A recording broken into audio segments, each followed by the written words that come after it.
তোমার আকাশ তোমার বাতাস। নমস্কার, আমি সৌমিত্র চট্টোপাধ্যায় আপনাদের স্বাগত জানাচ্ছি। অনুষ্ঠান তোমার আকাশ তোমার বাতাস। আজকের পর্বের বিষয় আমার রবীন্দ্রনাথ। আমার মানে একদমই উত্তম পুরুষ, এক বচন, অর্থাৎ সৌমিত্র চট্টোপাধ্যায়ের রবীন্দ্রনাথ। আপনারা যারা এই আসর শুনতে বসেন তারা জানেন যে আমাদের প্রত্যেকেরই মনের ভেতর, সব বাঙালিরই কোথাও না কোথাও একান্ত নিজের একটা রবীন্দ্রনাথ লুকিয়ে থাকেন। সেই রবি ঠাকুরের সঙ্গে আমাদের দেওয়া নেওয়া ফিরিয়ে দেওয়ার খেলা চলে নিরন্তর। দুঃখের দোলে হঠাৎ মোরে দোলায়, সে যে কাজের মাঝে লুকিয়ে থেকে আমারই কাজ ভোলায়। এই কথা তো আমরা প্রত্যেকেই নিজের নিজের সেই গোপন রবি ঠাকুরের উদ্দেশ্যে বলতে পারি। আমার সেই নিজের রবীন্দ্রনাথের কথা আজকে আমি আপনাদের শোনাতে চাই। বলা বাহুল্য, সেই রবীন্দ্রনাথ কিন্তু একজন নন, অনেক রবীন্দ্রনাথ। জীবনের নানা পর্বে নানা অভিজ্ঞতায় তাঁকে যেভাবে পেয়েছি সেই সব কথাই আজ ফিরে ফিরে আসবে। যদিও আমি শুরু করব একেবারে শেষ থেকে, রবীন্দ্রনাথের প্রয়াণ থেকে। কারণ সেই প্রথম আমার জীবনে গভীর একটি দাগ কাটলেন রবীন্দ্রনাথ ঠাকুর। না, আমি কোনোদিন রবীন্দ্রনাথ ঠাকুরকে দেখিনি। তাঁর প্রয়াণের পর কলকাতা শহরে এসে যে ঐতিহাসিক শোকযাত্রা হয়েছিল সেখানে তো আমি যাইনি, যা সম্ভব ছিল না। তখন থাকতাম কলকাতা থেকে দূরে কৃষ্ণনগরে, আর বয়সে তখন খুবই ছোট। সত্যি কথা বলতে কি, রবীন্দ্রনাথ ঠাকুরের মহিমা বোঝার মতো বোধ তখন আমার তৈরি হয়নি। তাহলে কিভাবে রবি ঠাকুরের পুরাণ দাগ কাটলো আমার মনে, সেই গল্পটা বোধহয় একটু বলা ভালো। সে তো বেশ কয়েক দশক আগের কথা, ইংরেজি 1941 সাল, বঙ্গাব্দ 1348। স্থান কলকাতা থেকে দূরে এক মফস্বল শহর কৃষ্ণনগর। সেখানে একটি ছোট্ট ছেলে, ডাকনাম পুলু, সে একদিন স্কুলে যায়নি। জ্বর জারি হয়েছে কিংবা শরীর খারাপ হয়েছিল ভালো মনে নেই, তবে স্কুলে না গিয়ে সেদিন যে সে বাড়িতেই ছিল সেই কথাটা মনে আছে। সেই আবছা শৈশবে পুলু বাড়ির বারান্দায় বসে একটু খেলছে, একটু বিশ্রাম করছে। বেলা গড়িয়েছে। বাবা তো তখন কলকাতায় থাকতেন, মা গৃহকর্মে ব্যস্ত। এমন সময় তার দাদা সম্বিত, তার থেকে সামান্যই বড়, স্কুল থেকে ফিরে এলো। স্কুলে গিয়েছিল মাত্র একটু আগে, তাই ফিরে আসাতে মা খুব অবাক হলেন। বললেন, ফিরে এলে যে, স্কুল হলো না? দাদা বললেন, না, স্কুল ছুটি হয়ে গেল। মা বললেন, কেন, কি হয়েছে? দাদা উত্তর দিল, রবীন্দ্রনাথ ঠাকুর মারা গিয়েছেন, তাই হেডমাস্টার মশাই স্কুল ছুটি দিয়ে দিলেন। রবীন্দ্রনাথ ঠাকুর মারা গিয়েছেন? পুলু দেখতে পাচ্ছি মার সামনে সমস্ত পৃথিবী যেন দুলে উঠল। তিনি আর দাঁড়িয়ে থাকতে পারছেন না। আস্তে আস্তে বারান্দার রেলিং ধরে বসে পড়ছেন মাটিতে আর কাঁদছেন। পুলু বুঝতে পারছে না, পুলু দাদাও বুঝতে পারছে না কে রবীন্দ্রনাথ ঠাকুর। তার দুজনের কেউ তো তখন ভালো মতো জানে না, কিন্তু নিশ্চয়ই খুব বড় কেউ হবেন। তার উপর নামও তো ঠাকুর, না হলে কি মার এভাবে? সুতরাং দুই ভাইয়ের কাছে সেই মুহূর্তে রবীন্দ্রনাথ ঠাকুর মানে মার বিহ্বল দশা, রুদ্ধকণ্ঠ, জল ভরা চোখে ঝাপসা হয়ে আসা বারান্দা। সেদিনের তারিখ বুঝতেই পারছেন, 23শে শ্রাবণ। আর পুলু অর্থাৎ সৌমিত্র চট্টোপাধ্যায়ের কাছে সেই প্রথম রবীন্দ্রনাথ ঠাকুর দেখা দিলেন একটা, কি বলবো জানি না, বিস্ফোরণের মতো বলতে পারি। আজ সেই শিশু 73-এ পা দিয়েছে, তবু অত বছর আগের স্মৃতি এখনো জীবন্ত। তখন তো বয়স ছিল মাত্র 6 বোধহয়। রবীন্দ্রনাথ ঠাকুরের মতোই সেই স্মৃতি জীবন্ত আমার কাছে। হ্যাঁ, 22শে শ্রাবণ তার চলে যাওয়া সত্য, তবু জীবনানন্দের কথায় শেষ সত্য নয়। শুধু দিনপঞ্জিতে শ্রাবণ এলেই পুলু আজও আনমনা হয়।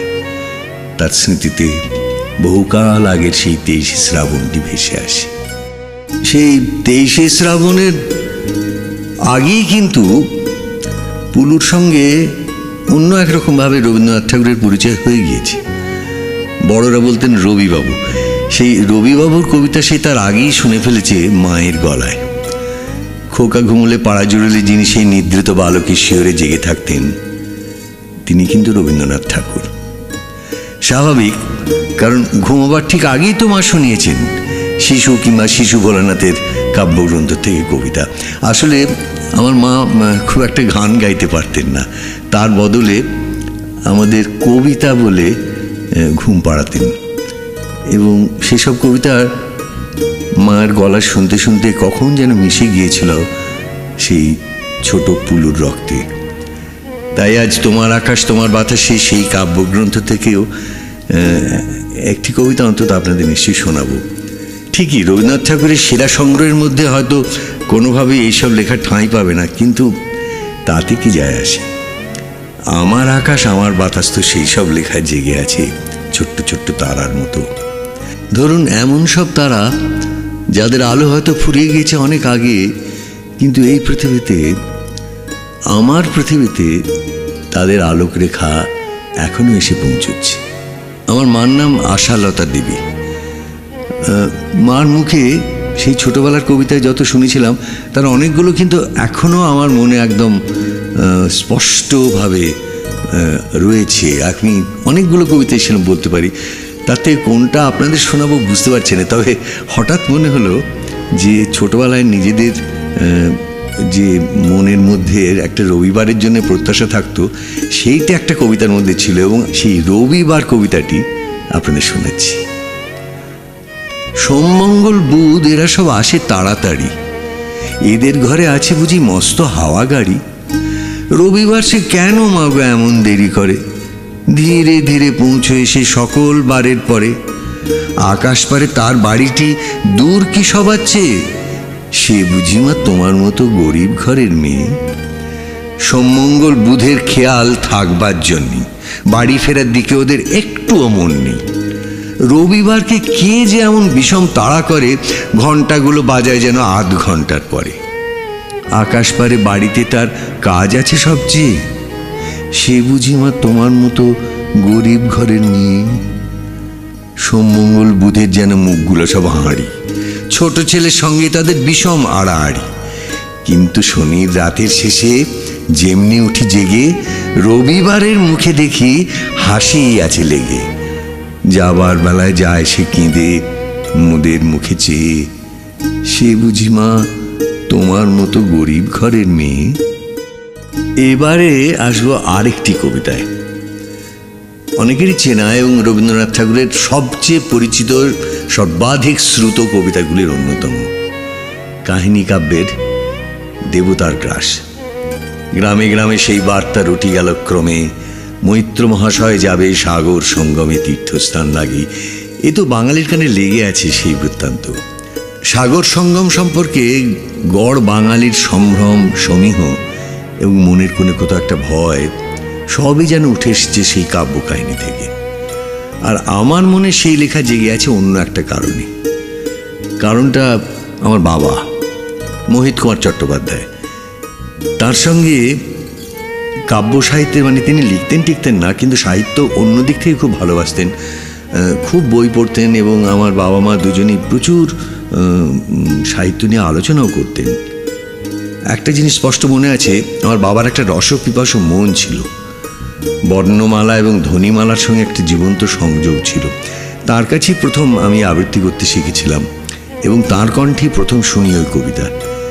তিনি পড়ছেন আর আমরা দু ভাই তখন খুবই ছোট, হয়তো কবিতার যথাযোগ্য কি বলবো অ্যাপ্রিসিয়েশন যাকে বলে, তার জন্য আমরা হয়তো প্রস্তুতি নেই, তবু মনের মধ্যে ছড়িয়ে পড়তো একটা মুগ্ধতার আবেশ। মাসি বলে ফুকারিয়া মিলালো বালক, শুনতে শুনতে গলার কাছে একটা কান্না দলা পাকিয়ে উঠত। পণ্ডিতেরা কি বলবেন জানি না, সত্যি বলতে আমি জানতে চাইও না, কিন্তু নিজের স্মৃতির সামনে দাঁড়ালে বুঝতে পারি রবি ঠাকুর কি আশ্চর্য কাণ্ড করেছেন কবিতাটার মধ্যে। আগের লাইনটা দীর্ঘ, মাসি বলি ফুকারিয়া মিলালো বালক, তার উপর মাসি কথাটার মধ্যে হর্ষ এর সঙ্গে একটা টান যোগ হয়। ফলে মাসি শব্দটা কেমন যেন একটা অনুরণন তৈরি করতে থাকে। আর তার একটু পরেই মৈত্র মহাশয় নদীতে ঝাঁপ দেওয়ার পরে কবিতাটা শেষ হচ্ছে দুটো সংক্ষিপ্ত বিবৃতির মতো বাক্য দিয়ে, আর উঠিল না, সূর্য গেল অস্তাচলে। শেষ, এবং অমোঘভাবে শেষ। সেই কবিতার কিছু অংশ আমি আপনাদের শোনাবো। শোনাতে শোনাতে জানি ফিরে যাব নিজের স্মৃতির কাছে। আমি এই কবিতাটা যখন যেখানে আবৃত্তি করি তখন সেই আবৃত্তির মধ্যে দিয়ে আমি আমার বাবার স্মৃতির কাছে ফিরে যাই। গ্রামে গ্রামে সেই বার্তা রুটে গেল ক্রমে, মৈত্র মহাশয় যাবে সাগর সঙ্গমে তীর্থ স্নান লাগি। সঙ্গী দল গেল জুটি, কত বাল বৃদ্ধ নরনারী, নৌকা দুটি প্রস্তুত হইল ঘাটে। পুণ্য লোভাতুর মোক্ষদা কহিল আসি, হে দাদা ঠাকুর আমি তব হব সাথী।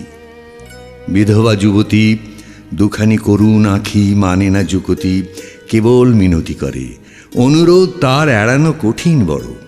স্থান কোথার, মৈত্র কহিলেন তারে, পায়ে ধরি তব, বিধবা কহিল কাঁদি, স্থান করি লব কোনো মতে একধারে। ভিজে গেল মন, তবু দ্বিধা ভরে তারে শুধালো ব্রাহ্মণ, নাবালক ছেলেটির কি করিবে তবে? উত্তর করিল নারী, রাখাল সে রবে আপন মাসির কাছে। তার জন্ম পরে বহুদিন ভুগেছিল সুতিকার জ্বরে, বাঁচিব ছিল না আশা। অন্নদা তখন আপন শিশুর সাথে দিয়ে তারে স্তন মানুষ করেছে যত্নে। সেই হতে ছেলে মাসির আদরে আছে মার কোল ফেলে। দুরন্ত মানে না কারে, করিলে শাসন, মাসি আসি অশ্রু জলে ভরিয়া নয়ন, কোলে তারে টেনে লয়। সে থাকিবে সুখে, মার চেয়ে আপনার মাসিমার বুকে। সম্মত হইল বিপ্র, মোক্ষদা সত্তর, প্রস্তুত হইল বাঁধি জিনিসপত্তর। প্রণমিয়া গুরুজনে সখী দল বলে, ভাসাইয়া বিদায়ের শোক অশ্রু জলে। ঘাটে আসি দেখে সেথা আগে ভাগে ছুটি, রাখাল বসে আছে তরি পরে উঠি নিশ্চিন্ত নীরবে। তুই এটা কেন রে? মা শুধালো। সে কহিল, যাইব সাগরে। যাইবি সাগরে? আরে ওরে দস্যু ছেলে, নেমে আয়। পুনরায় দৃঢ় চক্ষু মেলে সে কহিল দুটি কথা, যাইব সাগরে। যত তার বাহু ধরি টানাটানি করে, রহিল সে তরণী আকরি। অবশেষে ব্রাহ্মণ করুণ স্নেহে কহিলেন হেসে, থাক থাক সঙ্গে যাক। মা রাগিয়া বলে, চল তোরে দিয়ে আসি সাগরের জলে। যেমনই সে কথা গেল আপনার কানে, অমনি মায়ের বক্ষ অনুতাপ বাণে বিঁধিয়া কাঁদিয়া উঠে, মুদিয়া নয়ন নারায়ণ নারায়ণ করিল স্মরণ।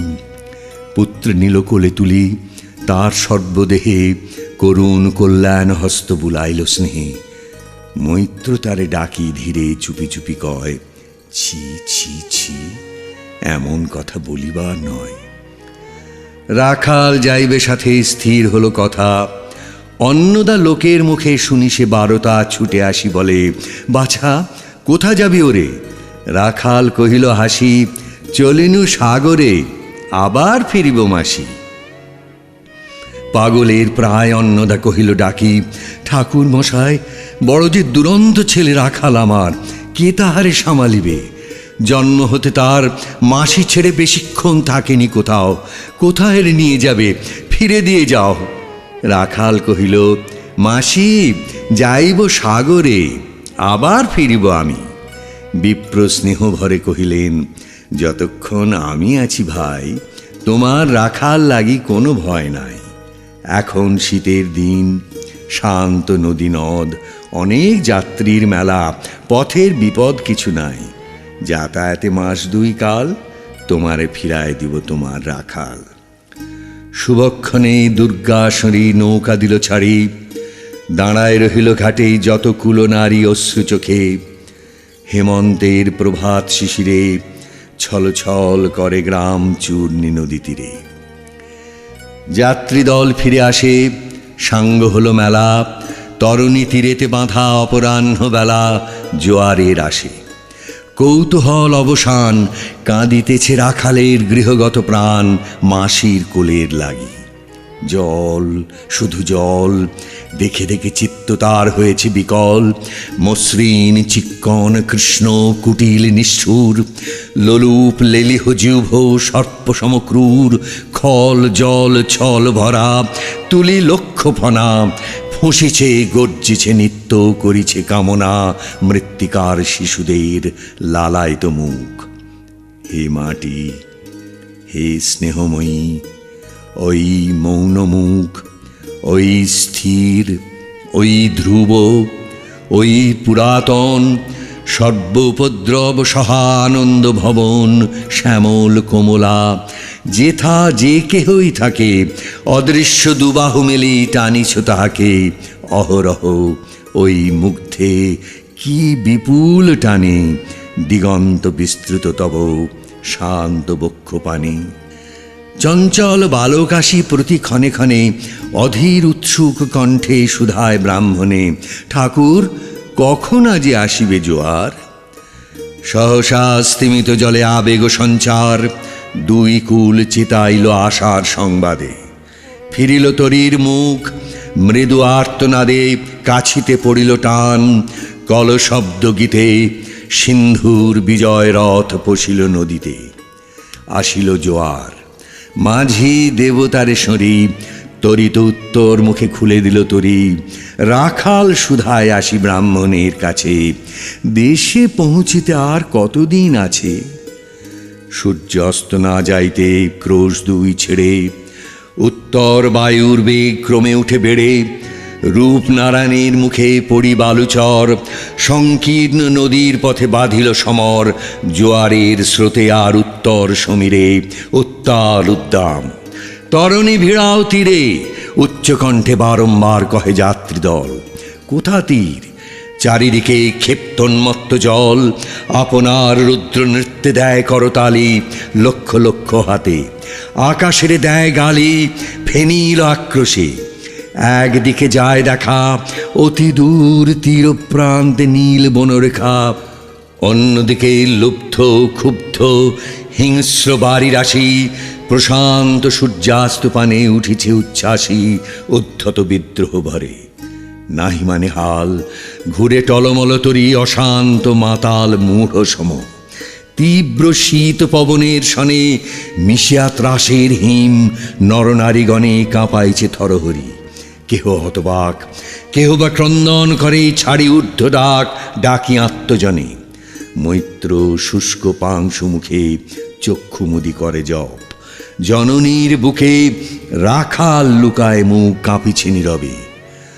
তখন বিপন্ন মাঝি ডাকি কহে সবে, বাবারে দিয়েছে ফাঁকি তোমাদের কেউ, যা মেনেছে দেয় নাই তাই এত ঢেউ অসময়ে তুফান। শুনো এই বেলা, করহ মানত রক্ষা, করিও না খেলা ক্রুদ্ধ দেবতার শনে। যার যত ছিল অর্থ বস্ত্র যাহা কিছু জলে ফেলি দিল না করি বিচার। তবু তখনই পলকে তরিতে উঠিল জল দারুণ ঝলকে। মাঝি কহে পুনর্বার, দেবতার ধন কে যায় ফিরায় লয়ে এই বেলা শোন। ব্রাহ্মণ সহসা উঠি কহিলা তখনই মক্ষদ্বারে লক্ষ্য করি, এই সে রমণী, দেবতারে সঁপি দিয়া আপনার ছেলে চুরি করে নিয়ে যায়। দাও তারে ফেলে।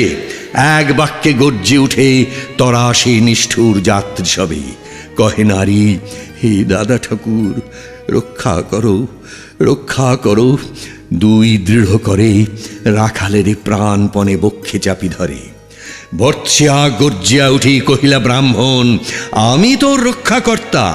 রোষে নিশ্চেতন মা হয়ে আপন পুত্র দিলি দেবতারে, শেষকালে আমি রক্ষা করিব তাহারে।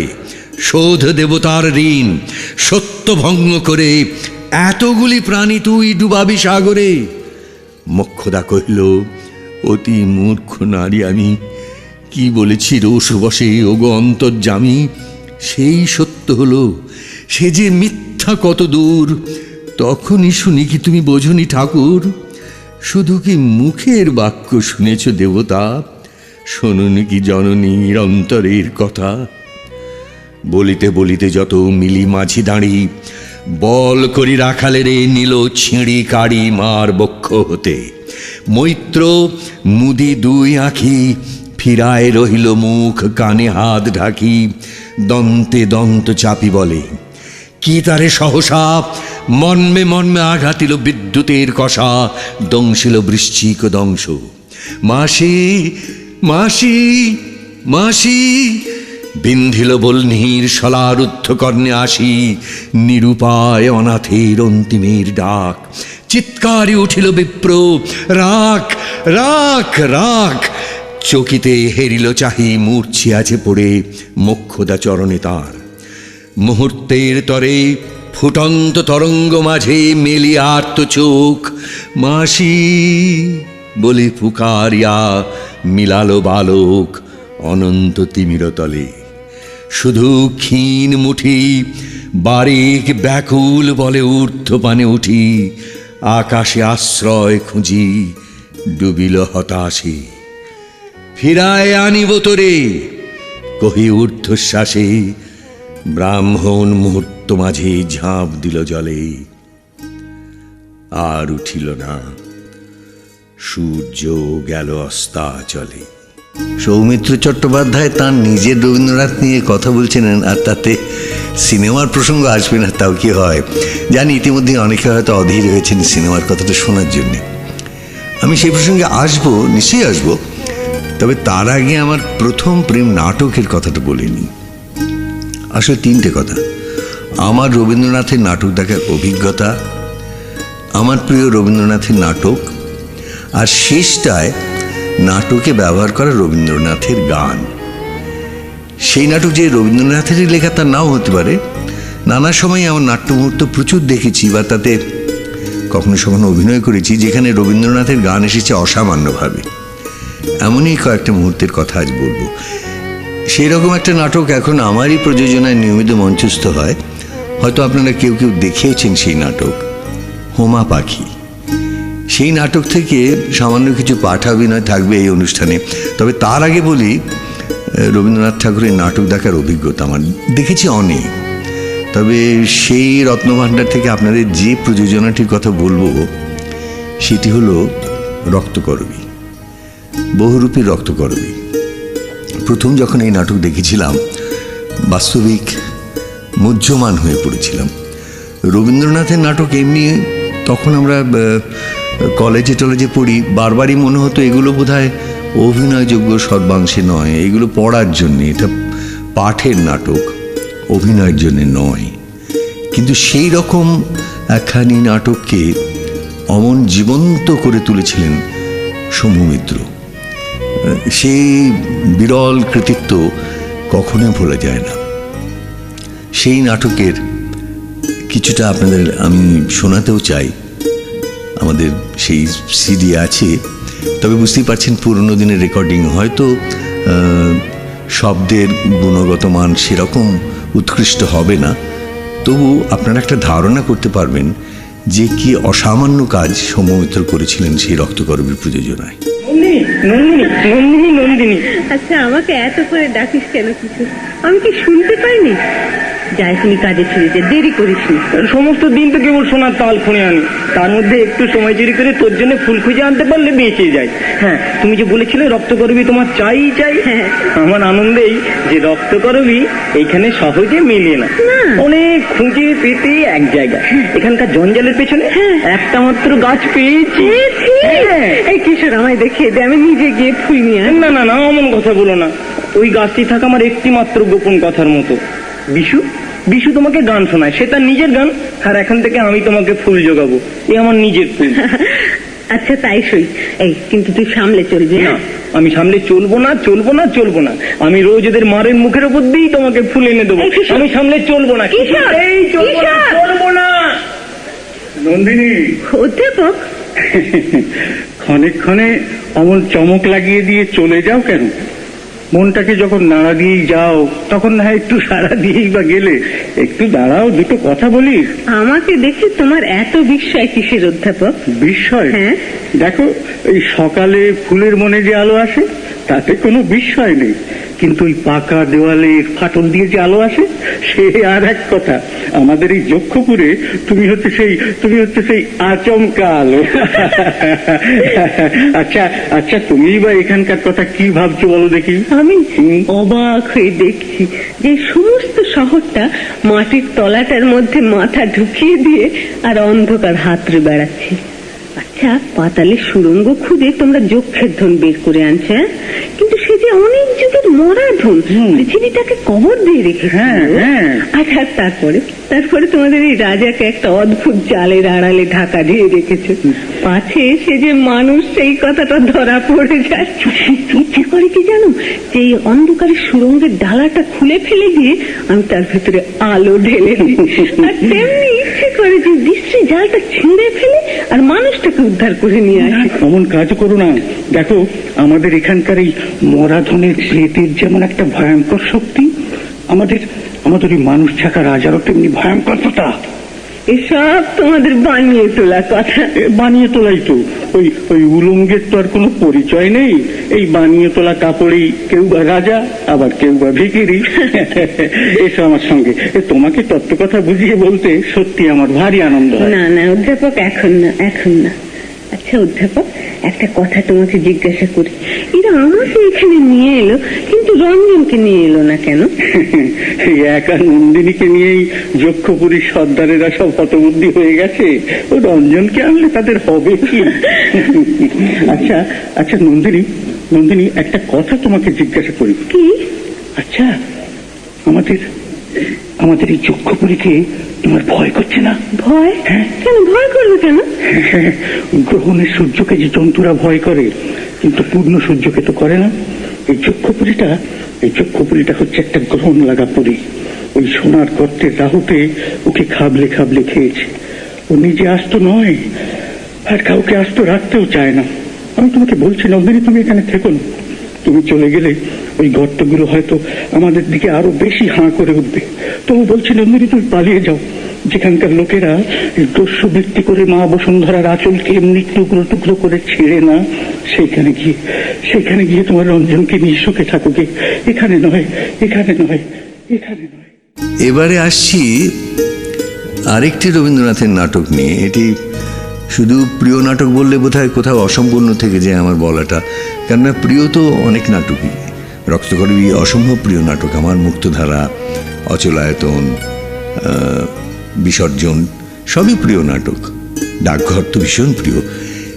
এই নাটকটি আসলে আমাকে আচ্ছন্ন করে রেখেছে দীর্ঘ 30-40 বছর ধরে, আরও বেশি হয়তো 50 বছর ধরে। কেননা এই নাটকটি আমি বহুবার ভেবেছি আমি সুযোগ পেলে কোনোদিন মঞ্চস্থ করব, করা হয়ে ওঠেনি। অন্য মঞ্চায়ন আমি দেখেছি এই নাটকটি মালিনী। এটার কারণ হচ্ছে, এটা আমার লোভ যে ভার্সে লেখা নাটক,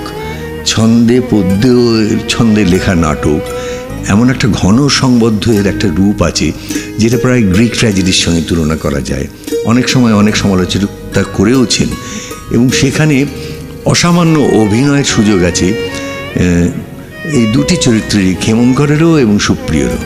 তো আমি এর পাঠাভিনয় অনেকবার করেছি, কিন্তু মঞ্চায়ন কখনো করতে পারিনি। সেই নাটকটি যদি কোনোদিন করতে পারি, তাহলে বোধহয় আমার এই আচ্ছন্ন হয়ে থাকা এই অবসেশনটা কাটবে। এই নাটকটি কেন আমার এত ভালো লাগে সেটা তো বললাম, যে এর ভিতরে এমন একটা ভাষার সংহত সৌন্দর্য আছে, এবং পদ্যছন্দের লেখা এই নাটকে প্রায় শেক্সপিয়ারিয়ান নাটক কিংবা গ্রিক নাটকের মতন একটা শক্তি আছে এই কথাগুলোর। এই শ্রুতি নির্ভর মাধ্যমে তো তার সমস্ত পরিচয়টা আনা সম্ভবই নয়। সবটা আমি কিছুই আপনাদের কাছে অভিনয় করে এখানে আনতেও পারবো না। আমি শুধুমাত্র ভাষাটার এবং সংলাপের একটু স্বাদ দেওয়ার জন্য সামান্য একটু অংশ আপনাদের শোনাচ্ছি। ক্ষেমঙ্কর এবং সুপ্রিয়র কথাবার্তার মধ্যে, যেখানে কাশীর মন্দির প্রাঙ্গণে ব্রাহ্মণরা রাজার বিরুদ্ধে বিদ্রোহ করবে ভাবছে, মালিনী পিতার বিরুদ্ধে, সেখানে সুপ্রিয় সেই ব্রাহ্মণদের সঙ্গে ঝগড়া করছে এবং সে একমত হচ্ছে না এবং বলছে যে ভ্রমক্রমে আমারে করেছ নির্বাচন ব্রাহ্মণ মণ্ডলী, আমি নহি একজন তোমাদের ছায়া, প্রতিধ্বনি নহি আমি শাস্ত্র বচনের, যে শাস্ত্রের অনুগামী এ ব্রাহ্মণ সে শাস্ত্রে কোথাও লেখে নাই শক্তি যার ধর্ম তার। তারপর ক্ষেমঙ্করকে বলছে চলিলাম ভাই, আমার বিদায় দাও। ক্ষেমঙ্কর বলছে দিব না বিদায়, তর্কে শুধু দ্বিধা তব, কাজের বেলায় দৃঢ় তুমি পর্বতের মতো। বন্ধু মোর, জানো নাকি আসিয়াছে দুঃসময় ঘোর, আজ মৌন থাকো। সুপ্রিয়তার উত্তরে বলছে বন্ধু জন্মেছে ধিক্কার, মূঢ়তার দুর্বিনয় নাহি সহে আর, যাগ যজ্ঞ ক্রিয়াকর্ম ব্রত উপবাস এই শুধু ধর্ম বলে করিবে বিশ্বাস নিঃসংশয়ে, বালিকারে দিয়ে নির্বাসনে সেই ধর্ম রক্ষা হবে। ভেবে দেখো মনে, মিথ্যারে সে সত্য বলি করেনি প্রচার, সেও বলে সত্য ধর্ম দয়া ধর্ম তার, সর্বজীবে প্রেম সর্বধর্মে সেই সার, তার বেশি যাহা আছে প্রমাণ কি তার। স্থির হও ভাই, মূল ধর্ম এক বটে, বিভিন্ন আধার, জল এক, ভিন্ন তটে ভিন্ন জলাশয়। আমরা যে সরোবরে মিটাই পিপাসা পিতৃ পিতামহ ধরে, সেথা যদি অকস্মাৎ নবজলোচ্ছ্বাস বন্যার মতো নাসে, ভেঙে করে নাশ তটভূমি তার, সে উচ্ছ্বাস হলে গত, বাঁধ ভাঙা সরোবরে জলরাশি যত বাহির হইয়া যাবে। তোমার অন্তরে উৎস আছে, প্রয়োজন নাহি সরোবরে, তাই বলে ভাগ্যহীন সর্বজনতরে সাধারণ জলাশয় রাখিবে না তুমি। পৈতৃক কালের বাঁধা দৃঢ় তটভূমি, বহু দিবসের প্রেমে সতত লালিত সৌন্দর্যের শ্যামলতা, সযত্ন পালিত পুরাতন ছায়াতরুগুলি, পিতৃধর্ম প্রাণপ্রিয় প্রথা, চির আচরিত কর্ম, চিরপরিচিত নীতি, হারায় চেতন সত্য জননীর কোলে নিদ্রায় মগন কত মূঢ় শিশু, নাহি জানে জননীরে, তাদের চেতনা দিতে মাতার শরীরে করোনা আঘাত। ধৈর্য সদা রাখো সখে, ক্ষমা করো ক্ষমাযোগ্য জনে, জ্ঞানালোকে আপন কর্তব্য করো। তখন সুপ্রিয়তার উত্তরে বলছে তব পথগামী চিরদিন এ অধীন, রেখে দিব আমি তব বাক্য শিরে করি, যুক্তি সূচি পরে সংসার কর্তব্য ভার কভু নাহি ধরে। এইভাবে সমস্ত নাটকটি অতি অসামান্য ভাষায় লেখা, সেই জন্যই আমার খুব করার ইচ্ছে। এবার হোমা পাখি, অমিত রঞ্জন বিশ্বাস রচিত এবং সিনেটেল নাট্য সংস্থা প্রযোজিত এই নাটকটিতে আমি এখন নিয়মিত অভিনয় করছি, তাই এই মুহূর্তে এই নাটকটি আমাকে আচ্ছন্ন করে রেখেছে ঠিকই, কিন্তু আমি সেই কারণেই আজকের শ্রোতাদের জন্য এই নাটকটা নির্বাচন করিনি।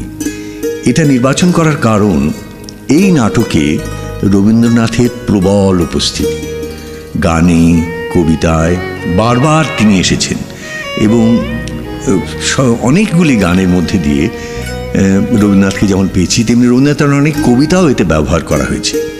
এই নাটকে আমার সহ অভিনেতা হিসেবে আছেন পৌলমী বসু, আমারই মেয়ে। পৌলমীর সঙ্গে এই নাটকে অভিনয় করাটা আমার একটা স্মরণীয় অভিজ্ঞতা।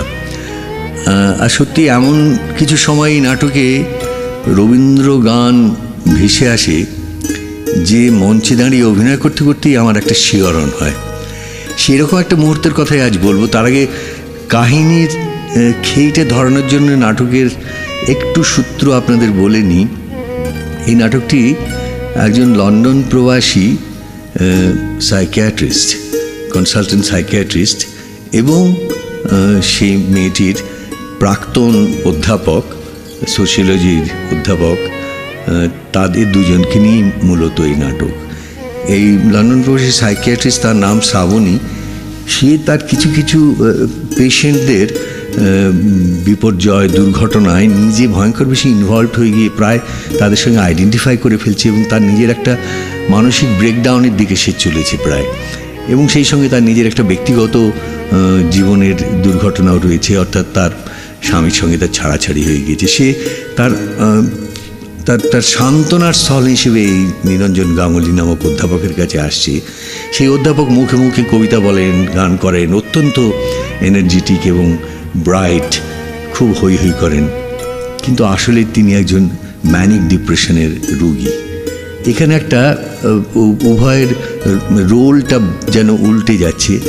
শেষ পর্যন্ত এই নাটকে ওই পেশেন্টই ওই তার ছাত্রীকে, অর্থাৎ যে কিনা সাইকিয়াট্রিস্ট, তাকে সুস্থতার পথে ফেরত পাঠাতে পারছেন। এইভাবে এই কাহিনীটা এগোয়। তারই একটা জায়গায় যখন প্রথম দিন এবারে যখন শ্রাবণী এসেছে কলকাতায়, তখন তার অধ্যাপকের সঙ্গে কথাবার্তা হচ্ছে। কথাবার্তা হতে হতে গান আসে। এই গানটি পৌলমী মঞ্চে নিজেই গায়। যাই হোক, আমরা যাই সেখানে। আপনারা তো এতক্ষণে নিশ্চয়ই হয়তো ধরতেই পারছেন যে শ্রাবণীর চরিত্রে অভিনয় করে পৌলমী বসু, এবং নিরঞ্জন গাঙ্গুলির চরিত্রে আমি অভিনয় করি। আজ স্টুডিওতে সেই নাট্য মুহূর্তটি তৈরি করার জন্য পৌলমী নিজেই উপস্থিত হয়েছে। জানেন তো স্যার, দেশে এলেই আমরা বুঝতে পারি রোদ কি জিনিস। রোদ আর Rabindranath, we take them for granted. প্রবাসে থাকলে বোঝা যায় ওরা আমাদের জীবনে কতটা দামি, আমাদের জীবনে ওরা কতটা দরকারি। জানেন তো স্যার, রবীন্দ্রনাথ আমার স্ট্রেস ম্যানেজমেন্ট স্ট্র্যাটেজি। ওহো, রবীন্দ্রনাথ বলতে মনে পড়লো, আচ্ছা শ্রাবণী, তুমি এখনো গান করো? হ্যাঁ করি স্যার, তবে এখন আমি শুধু নিজের জন্যই গাই। একটা গান গাইবে? গাইতে পারি, কিন্তু কেন গাইবো? আচ্ছা আচ্ছা, তার বদলে না হয় আমি তোমাকে একটা নতুন কবিতা লিখে দেবো। সত্যি? হ্যাঁ, কদিন ধরে হোমা পাখি নিয়ে একটা কবিতা মনের মধ্যে গুনগুন গুনগুন করছে, সেইটা তোমার জন্য লিখে ফেলবো। হোমা পাখি? সেটা কি স্যার? ও, রামকৃষ্ণ কথামৃতে এই পাখির উল্লেখ আছে। আকাশের খুব উঁচুতে থাকে, মহাকাশে অনন্ত বাস এই হোমা পাখির। সেইখানে ডিম পাড়ে, আর ডিমটা পারলেই তো সেটা পৃথিবীর দিকে পড়তে থাকবে, কিন্তু পৃথিবীর থেকে এত দূরে যে পড়তে অনেক সময় নেয়, তার মধ্যেই ডিম ফুটে বাচ্চা বেরিয়ে পড়ে এবং তার ডানা গজায়, তার চোখ ফোটে, আর চোখ ফুটলেই সে বুঝতে পারে যে সে পৃথিবীর মাটিতে পড়ে যাচ্ছে। তখন সে আবার ডানা ঝাপটে অনন্ত আকাশে উড়ে যায়। হোমা পাখি lives eternally in space. বাহ বাহ, হোমা পাখি। ঠিক আছে স্যার, আমি গাইছি।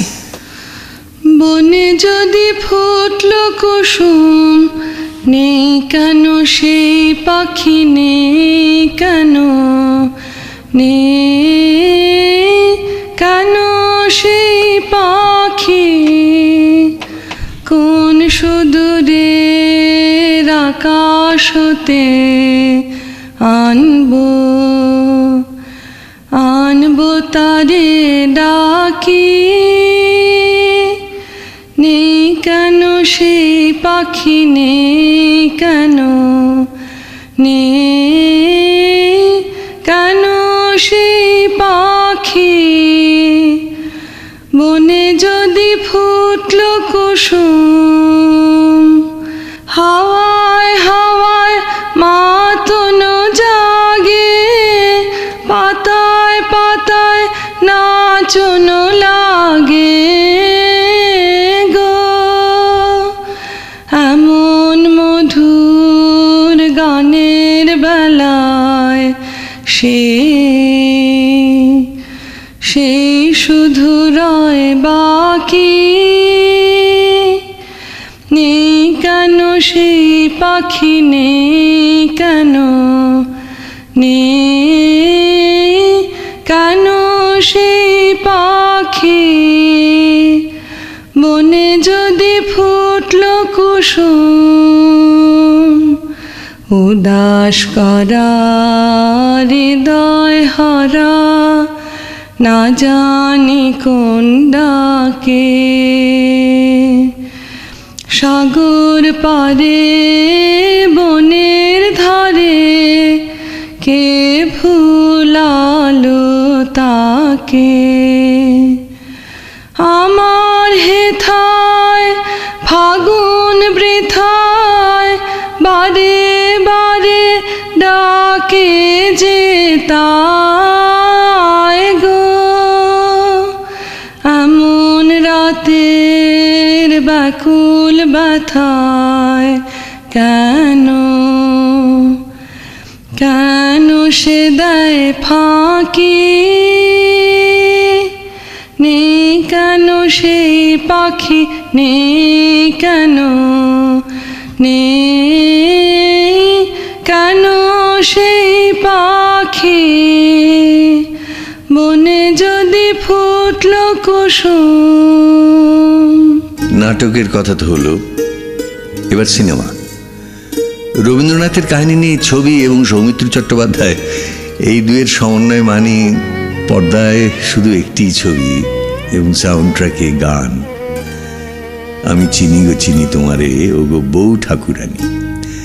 ছবির নামটি আর না বললেও চলে, তবু তথ্যের খাতিরে জানিয়ে রাখি চারুলতা আর মানিকদা, মানে সত্যজিৎ রায় গানটি গাইবার জন্য যাকে বেছে নিয়েছিলেন তিনি ছিলেন কিশোর কুমার। মানিকদার ডিটেলিংয়ের কাজ তো অসাধারণ ছিল, আর শিল্প নির্দেশনায় যিনি ছিলেন তিনিও তো আর এক দিকপাল, বংশীদা, প্রয়াত বংশী চন্দ্রগুপ্ত। এরা দুজনে মিলে ভূপতির 19 শতকে বাড়ির পরিমণ্ডল তৈরি করতে যে কি পরিমাণ পরিশ্রম করেছিলেন তা আমার আজও মনে আছে। ঘরের দেয়ালে লাগানোর জন্যে ভিক্টোরিয়ান ওয়ালপেপার খুঁজে বের করেছিলেন, সে তো আজ গল্পকথার মতন মনে হয়।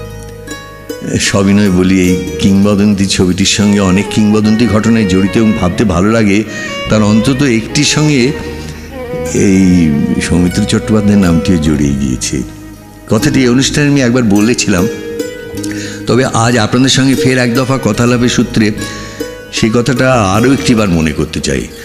কারণ আমার ধারণা পৃথিবীর ইতিহাসে আর কোনো পরিচালক তাঁর অভিনেতাকে দিয়ে এমন কাজ করিয়েছেন বা কোনো অভিনেতাও একটি ছবিতে অভিনয় করার প্রস্তুতি হিসেবে এমন কাণ্ড করেছেন বলে আমার তো অন্তত জানা নেই। চারুলতার ছবিটির জন্যে আমাকে হাতের লেখা পাল্টাতে হয়েছিল, কারণ ছবিটিতে এমন কিছু শট ছিল যেখানে ক্যামেরায় লিখতে থাকা অমলকে ধরছে এবং ক্লোজ শটে ধরছে, এমনকি ক্লোজ শটে লেখাটাও ধরছে। আর ছবিটি যে সময়কে ধরতে চায় তখন হাতের লেখা মানে কিবোর্ডে টাইপ করা নয়, রীতিমতো হাতেই লেখা, এবং সে হাতের লেখা কিন্তু প্রাক রবীন্দ্র যুগের হাতের লেখা। রবীন্দ্রনাথ আসার পরে শিক্ষিত বাঙালির হাতের লেখায় পাল্টে বেশিরভাগটাই রাবীন্দ্রিক হয়ে গিয়েছিল। সেইটা আমাকে সত্যজিৎ রায় বুঝিয়ে বলেছিলেন যে যেহেতু রবীন্দ্রনাথের লেখা গল্প, সেখানে আমাদের ধরেই নিতে হবে যেটা রবীন্দ্রনাথের আগের ঘটনা।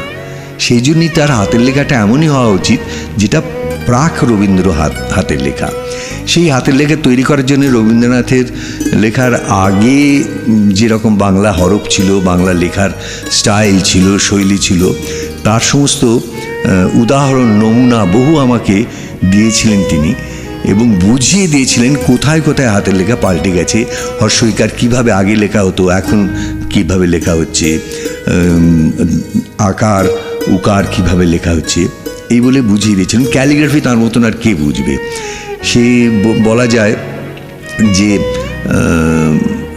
এটা এমন করে একটা নতুন করে যেন হাতে খড়ি হলো। ছেলেবেলায় প্রথম হাতে খড়ির কথা তো আর মনে পড়ে না, কিন্তু এই দ্বিতীয় হাতে খড়িটির স্মৃতি আমার কাছে অটুট। মাস্টারমশাইকে এরকম পাওয়ার ফলে ছাত্রও বাধ্য এবং মনোযোগী হয়েছিল। ফলে একটি ছবির সূত্রে সৌমিত্র চট্টোপাধ্যায় নামক এক যুবকের হাতের লেখাটি আমূল বদলে গেল। তারপর থেকে আমার হাতের লেখা অন্যরকম হয়ে গেছে। সিনেমা এবং রবীন্দ্রনাথ প্রসঙ্গে বলতে গিয়ে আমার মনে পড়ছে আরেকটি ছবির কথা। এটি আমার দ্বিতীয় ছবি, আমার অভিনীত দ্বিতীয় ছবি, তপনদার ছবি, তপন সিংহ মশাইয়ের ছবি ক্ষুধিত পাষাণ। প্রথম ছবিতে ছিলাম অপূর্ব কুমার রায় এবং আমার সংসারটি ছিল একেবারে 20 শতকের কলকাতায়। সেখান থেকে সোজা গিয়ে বোধহয় পড়লাম খানদানি রাজা বাদশার যুগে। আমার সঙ্গে যারা অভিনয় করেছেন তাঁরাও সব দিকপাল, রাধামোহন ভট্টাচার্য, অরুন্ধতী দেবী। এবারে সেই ছবির কিছু কথা শুনুন। আগে তো বলেছিলাম যে একটা ছবির জন্য আমার হাতের লেখা পাল্টাতে হয়েছিল। এই ছবিতে কিন্তু অভিনয় করতে এসে আমাকে নতুন করে হাঁটতে শিখতে হয়েছিল। শিখিয়েছিলেন পরিচালক তপন সিংহ। তিনি আমার যেটা স্বাভাবিকভাবে আমি যেরকম করে হাঁটতাম অপু সংসারে সেরকম হেঁটেই চলে গিয়েছিল, কিন্তু দ্বিতীয় ছবিতে তপনদা আমাকে হাঁটতে শেখালেন ধীরোদাত্ত নায়কের হাঁটা। সে কেমন করে হাঁটবে, তার অঙ্গসংস্থান তখন কীরকম থাকবে, সেগুলো সত্যি সত্যি হাতে ধরে ধরে দিনের পর দিন তিনি আমায় শিখিয়েছিলেন। এই দিক থেকে আমি বলবো আমি খুবই সৌভাগ্যবান। আসলে বললাম না যে অপু সংসারের সময় আমি নিজে যেমন করে তখন অবধি হেঁটে চলি, সেই রকমভাবেই হেঁটেছিলাম, তাতেই চলে গিয়েছিল। কেননা একজন সাধারণ কলকাতার যুবক যে যার মতন করে হাঁটে, কিন্তু যে ধীরোদাত্ত নায়ক, যে ওই রকম রাজা বাদশাদের মধ্যে গিয়ে পড়ছে যার হাঁটা, তার চলার মধ্যে একটা অন্য ছন্দ থাকে, রাজকীয় গাম্ভীর্য থাকে। তার কাঁধ কখনো হেলে হেলে চলে না, তার পা কখনো সমান ছন্দের ছাড়া ব্যতিক্রমে যায় না। সেই রকম একটা হাঁটা সত্যি সত্যি আমাকে তৈরি করতে হয়েছিল, এবং তার জন্যেই তার পরবর্তীকালে আমি যতবার চরিত্রের জন্যে হাঁটা পাল্টিয়েছি সেটা সহজ হয়েছে। কেননা একটা সুন্দর হাঁটা অভিনেতা যদি তৈরি করতে পারে, তখন সেখান থেকে সে ভেঙে একজন বার্ধক্য পীড়িত মানুষের থপথপ করে চলাও করতে পারে, বা একজন একটু পায়ে যার খোঁড়া তেমন মানুষের খোঁড়ানো সে সহজেই করতে পারে। এবারে আমার প্রিয় একটি উপন্যাসের কথা বলি। সেই কাহিনী নিয়ে নানা সময় ছবি হয়েছে, তাতে অবশ্য আমার অভিনয় করা হয়নি, কিন্তু কাহিনীটা আমার খুবই প্রিয়। এই কারণে প্রিয় যে তার মধ্যে এমন একটা সংকটের কথা তুলে ধরেছেন রবি ঠাকুর, এবং এমনভাবে তুলে ধরেছেন যে আজকের যুগে দাঁড়িয়েও বিষয়টা এখনো আধুনিক এবং প্রাসঙ্গিক। উপন্যাসের নাম গোরা। গৌরমন দীর্ঘদেহী, গৌরবর্ণ, তেজস্বী ব্রাহ্মণ যুবা। সে অতি আচারনিষ্ঠ বটে, কিন্তু সে কিছুতেই বুঝতে পারে না কেন তারই বাবা পুত্রের এই গোঁড়া ধর্মপরায়ণ মনোবৃত্তিকে মেনে নিতে পারছেন না, কেন তার আচারকর্মে তার সায় থাকে না, কেন তিনি প্রাণ ভোমরার মতো কিছু গোপন কথা বয়ে বেড়াচ্ছেন নিজের বুকে। সেই কথা প্রকাশ পেল যেদিন, আপনারা জানেন, সেই দিনই জানা গেল গোরার স্বরূপ। জন্মসূত্রে সে ব্রাহ্মণ দূরস্থান, হিন্দুই নয়। সে এক আইরিশ দম্পতির সন্তান। সিপাহী বিদ্রোহে তার বাবা মার মৃত্যু হয়েছিল, সেই থেকেই মানব শিশুটি হিন্দু ব্রাহ্মণের ঘরে লালিত। এমন একটি গল্পের মধ্যে দিয়ে রবীন্দ্রনাথ এমন কিছু প্রশ্ন তুলে দেন যেগুলি শুধু সেই স্বাধীনতার আগের যুগের সংকট নয়, বরং মানুষের জীবনযাত্রার কিছু চিরকালীন প্রহেলিকা। কি সে গড়ে ওঠে ব্যক্তির পরিচয়? তার জন্মে নাকি তার বেড়ে ওঠায়, তার কাজে, তার জীবনযাপনের ধাঁচ ধরনে? গোরা এমনই এক বিপন্ন মানুষ, যার জন্মসূত্র এক কথা বলে, কর্মসূত্র আর এক কথা। জন্ম তার শিকড়ে যে রহস্য ছড়িয়ে রাখে, কর্ম তাকে টেনে নিয়ে যায় সেই শিকড় থেকে অনেক দূরে, ভিন্ন আচরণে। শেষে একসময় জন্মসূত্র প্রকাশ পায়। গোরা বুঝতে পারে সে বৃথাই এতকাল আচার বিচারে বদ্ধ থেকেছে। বুঝতে পারে হৃদয় সত্যের ডাক অনেক বড়। তখন আর ব্রাহ্ম সুচরিতাকে জীবনসঙ্গী বলে মেনে নিতে কোনো আপত্তি থাকে না তার। তখন গোরা নির্দিষ্ট কিছু আচার বিচারের ঊর্ধ্বে এক বৃহত্তর আলোর সামনে এসে দাঁড়ায়। রবি ঠাকুরের অন্য একটি কবিতার প্রসঙ্গ টেনে তখন তাকে আমরা বলতে পারি, তুমি দ্বিজোত্তম, তুমি সত্যকুলজাত। ঠিক সেই সময় সে আর একটা উপলব্ধির মুখে এসে দাঁড়ায়। সেই অনুভবের মধ্যে তার মা এবং তার দেশ একাকার। সেই অংশটি একটু পড়ছি। প্রথমত, অন্যান্য দিনের অনুষ্ঠানে আপনারা তো শোনেন যে যখন অতিথি থাকেন তখন প্রথমেই আমি তাদের প্রশ্ন করি যে তাদের প্রিয় কয়েকটি গানের নাম বলুন, এবং তাতে তারা যথেষ্ট বিব্রত হন। কেননা রবীন্দ্রনাথের 2000 গানের মধ্যে থেকে প্রিয় গান বাছাই করার কাজটা অত্যন্ত শক্ত কাজ। আমি তাদের সেই কষ্টটা দিই, কিন্তু আজকে তো অতিথি নেই, আজকে অনুষ্ঠানটা আমার রবীন্দ্রনাথ। সেখানে আমি হয়তো এটাকে এড়িয়ে যেতে পারতাম, কিন্তু I must practice what I preach. সেই সূত্র ধরে আমাকেও তো কয়েকটি প্রিয় গানের নাম বলতেই হচ্ছে, এবং বলতে গিয়ে আমি সত্যিই বলছি, খেয়ে হারিয়ে ফেলছি। ছোটোবেলার থেকে এত গান এত প্রিয়, এত ভালোবেসেছি, সেই সব গান, বহু বহু গানের সঙ্গে এত স্মৃতি, এত অনুষঙ্গ জড়িয়ে আছে যে তার মধ্যে থেকে বেছে বের করা খুব শক্ত। তবু বলতে যখন হবে তখন আমি বলতে পারেন, যাকে ইংরেজিতে বলে অ্যাক্ট র্যান্ডাম, আমি কয়েকটা নাম বলছি। একটা হচ্ছে, তোমায় গান শোনাবো তাই তোমায় জাগিয়ে রাখো। আর একটা গান, এটা যদিও পূজা পর্বের গান, কিন্তু আমার অত্যন্ত ভালো লাগে। অল্প লইয়া থাকি তাই মোর যাহা যায় তাহা যায়। আর একটা গান আমাকে রবীন্দ্রনাথের সেই অটুট বিশ্বাস, তার যুগ যুগান্তের ভেতর দিয়ে যে তিনি বয়ে এসেছেন, যা আমাদের বিবর্তনবাদের সঙ্গেও যে দর্শন অনেকটা মেলে, তার কথা স্মরণ করিয়ে দেয় একটি গান। তারায় তারায় দীপ্ত শিখার অগ্নি চলে, নিদ্রাবিহীন গগনতলে। সেটাও আমার ভীষণ প্রিয়। আর কিছু গান আছে যে মানব জীবনের আবেগকে, মানব জীবনের ভাবনাকে, মানব জীবনের অভিজ্ঞতার ব্যথা বেদনাময় সংকটকে ভয়ঙ্করভাবে তুলে ধরে। আমার যেদিন ভেসে গেছে চোখের জলে, আমার যেদিন ভেসে গেছে, সেই দিনের কথা যখন এসেই গেছে, তখন তার জেরটা আরও একটু টানতে ইচ্ছে করছে। আর যখন comics, animation, video game, mobile এই সমস্ত নিয়ে আজকের শিশু বালক তারা তাদের অবসর সময়টা কাটাচ্ছে, বলা যায় প্রায় একেবারে নিজের মধ্যে, নিজের ঘেরাটোপের মধ্যে, তখন সেই যুগটার কথা প্রায় কল্পনাই করা যাবে না, যখন বাড়ির মধ্যে সবাই গোল হয়ে বসে নিজেদের সাহিত্য বাসর তৈরি করত। তাতে সবাই যে দিগ্গজ থাকতো তা নয়, কিন্তু সবাই মিলে কিছু করার একটা চেষ্টা ছিল, সৃষ্টিশীল চেষ্টা।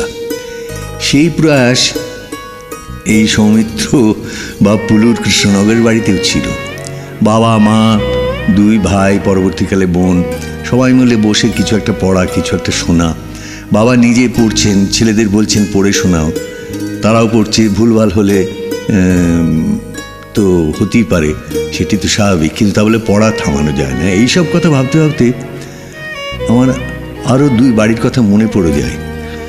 সেই দুটো বাড়িকেই কিংবদন্তির বাড়ি বলা যায়, জোড়াসাগর ঠাকুর বাড়ি এবং রায় পরিবার। বাঙালির আলোকপ্রাপ্তির যে গল্প সকলের জানা, তার সঙ্গে দুই বাড়ির যোগসূত্র নিবিড়। বস্তুত এরাই বাঙালিকে অনেকাংশে আলোর পথযাত্রী করেছেন বললে হয়তো একেবারে ভুল বলা হবে না। তো সেই দুই বাড়িতেও ছিল এরকম এক সৃষ্টিশীল স্রোত। সবাই মিলে মানব জমিন চাষ করছেন, সবাই মিলে নাটক, গান, কবিতা লেখা, পত্রিকা প্রকাশ, সবিনয়ে বলতে পারি যে সে সময়ের অনেক বাঙালি বাড়ির মতো আমাদের বাড়িতেও কিন্তু তেমন একটা স্রোত ছিল। হয়তো ওরকম বেগবান ছিল না ঠাকুর বাড়ির মতন, হয়তো অত ঐশ্বর্যবান ছিল না রায়বাড়ির মতো, কিন্তু ছিল। আমি নিজে তার সাক্ষী। নাহলে ভাবুন, আজ থেকে অতগুলো দশক আগে এক অল্প বয়সী গৃহবধূ রবীন্দ্রনাথের মৃত্যুর খবর পেয়ে বিহ্বল হয়ে পড়ছেন। মায়ের সেই ছবিটার কথা ভাবলে আজও আমার গায়ে কেমন কাঁটা দেয়। তখন মনে হয় সত্যি তো রবি ঠাকুর তো হারিয়ে যাননি, তিনি আছেন যেমন ছিলেন, ছবি ও গানে, কথা ও কাহিনীর মধ্যে।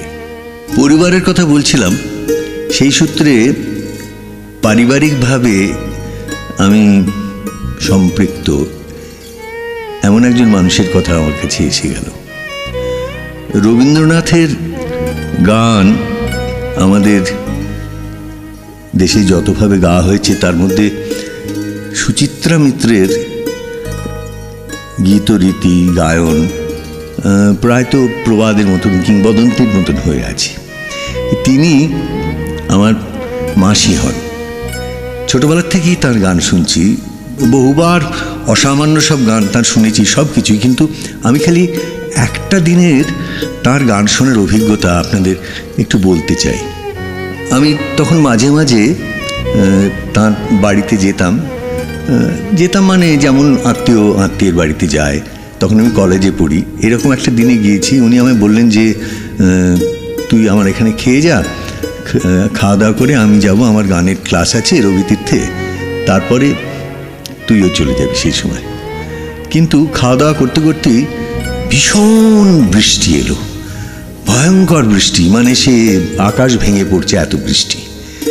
সেই বৃষ্টিতে উনি খুব ছটফট করতে লাগলেন এবং বলতে লাগলেন, ওহো আমার গানের ক্লাসে যাওয়া হলো না, কি করে যাব, এইখানে তো কোনো কিছুই পাওয়া যাবে না এখন, কোনো রকম যানবাহন। এই করতে করতে যখন বুঝলেন যে সেদিন আর কিছুতেই ক্লাস নিতে যেতে পারবেন না, তখন একদম হঠাৎ অন্য সুরে বললেন, যাক গিয়ে আজকে একটু গান করি বলে উনি হারমোনিয়ামটা নিয়ে নিজের মনে 1 ঘন্টারও উপর সময় ধরে রবীন্দ্রনাথের বর্ষার গান গাইতে লাগলেন। এবং সেই গান কিন্তু অন্য কাউকে শোনাবার জন্যে নয়, উনি সম্ভবত নিজেকেই শোনাচ্ছিলেন সেই গান, নিজের আনন্দে তিনি গাইছিলেন। সমস্ত রবীন্দ্রনাথের বর্ষার গান মূর্ত হয়ে উঠছিল তার গলায়। আমি উপলক্ষ মাত্র ছিলাম, আমি বসে বসে শুনছিলাম।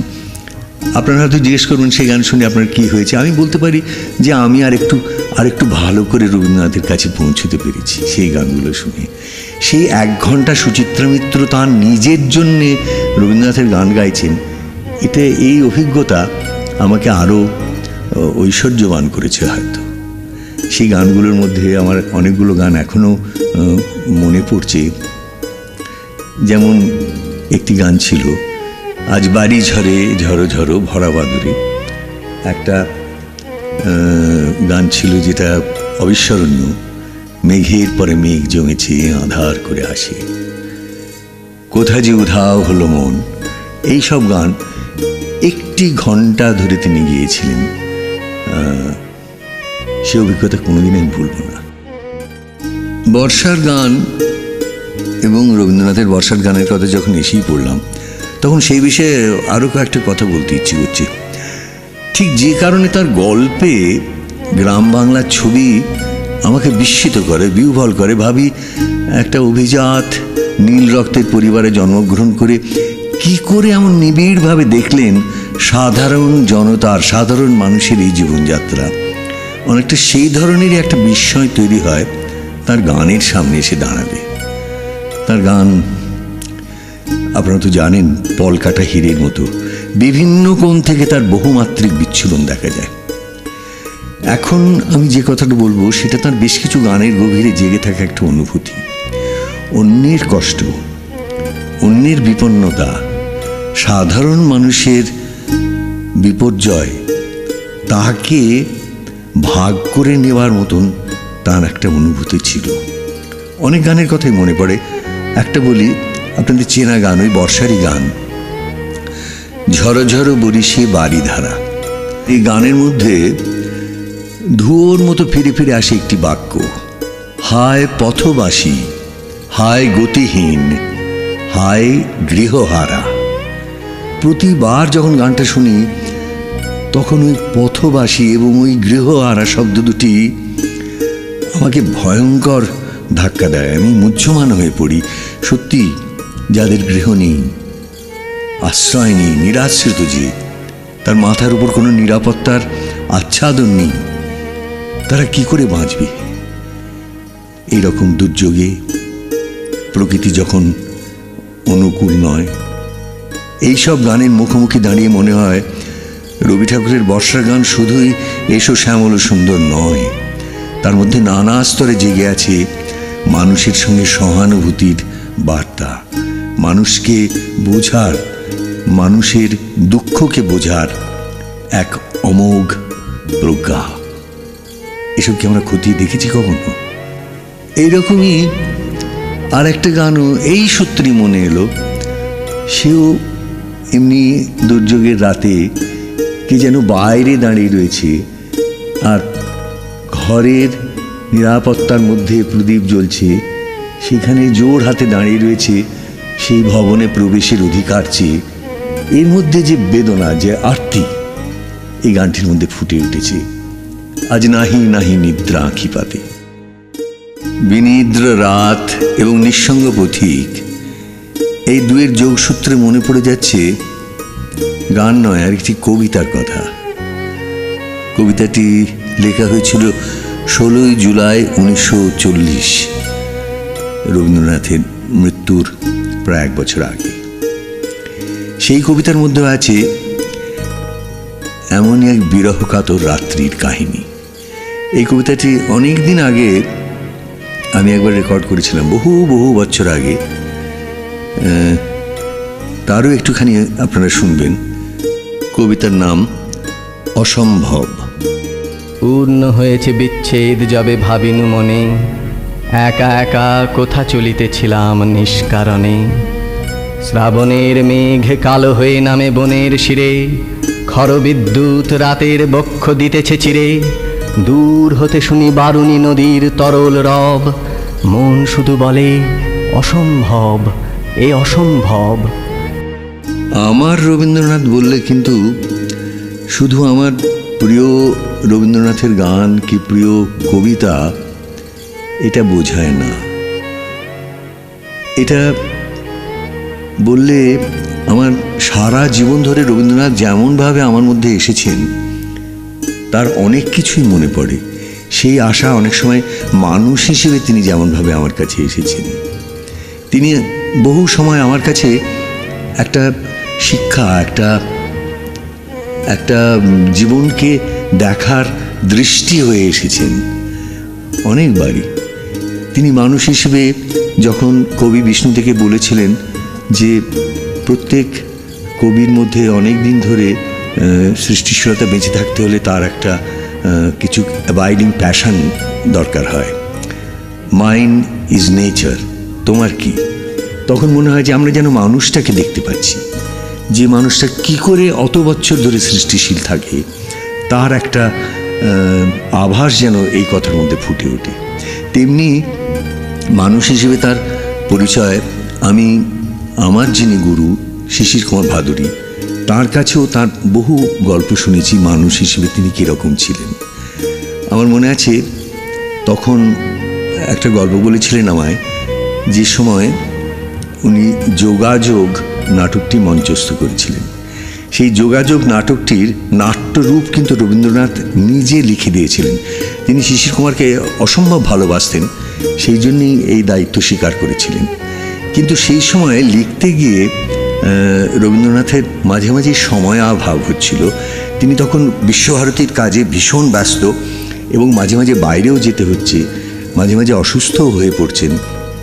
সেই জন্য প্রত্যেক সপ্তাহে শিশির কুমার যখন তার কাছে লেখার খানিকটা করে আনতে যান তখন প্রত্যেক সপ্তাহে তিনি তা দিতে পারেন না। অনেক সময় বলেন, শিশির তুমি এলে বটে কিন্তু আমি কিছুই লিখতে পারিনি এই সপ্তাহে। শিশির কুমার আবার ফিরে আসেন। এইরকমই একটা সপ্তাহ যখন তিনি কিছু লিখতে পারেননি।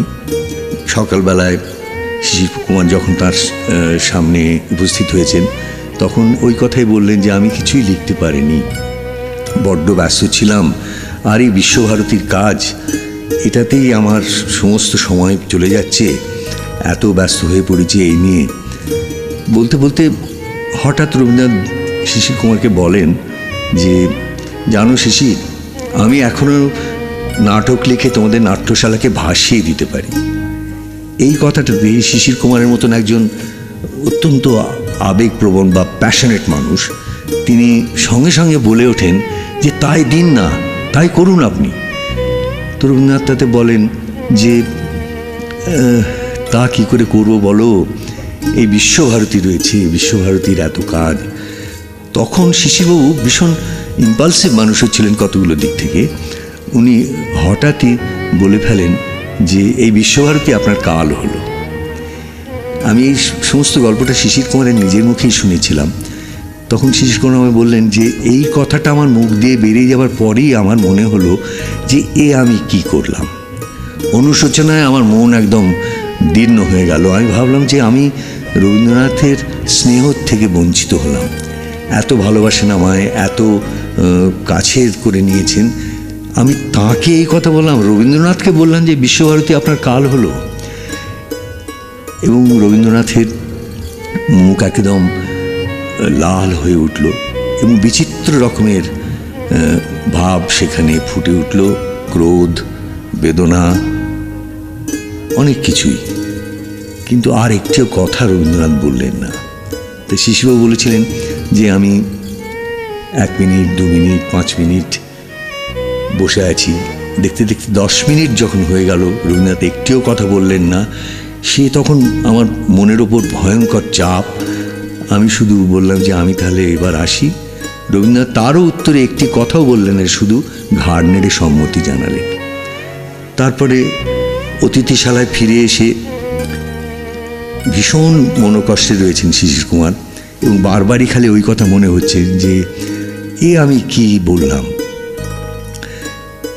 বিকেলের গাড়িতে ফিরে আসবেন বলে যখন সুটকেস গুছিয়ে নিচ্ছেন সেই সময় রবীন্দ্রনাথের যিনি সেক্রেটারি ছিলেন তিনি গিয়ে বললেন যে আপনাকে গুরুদেব ডাকছেন। তো শিশিরবাবু বললেন যে আমি মনে মনে প্রস্তুত হয়ে গেলাম যে আমাকে অনেক ভর্ৎসনা করবেন, আমাকে অনেক বকবেন।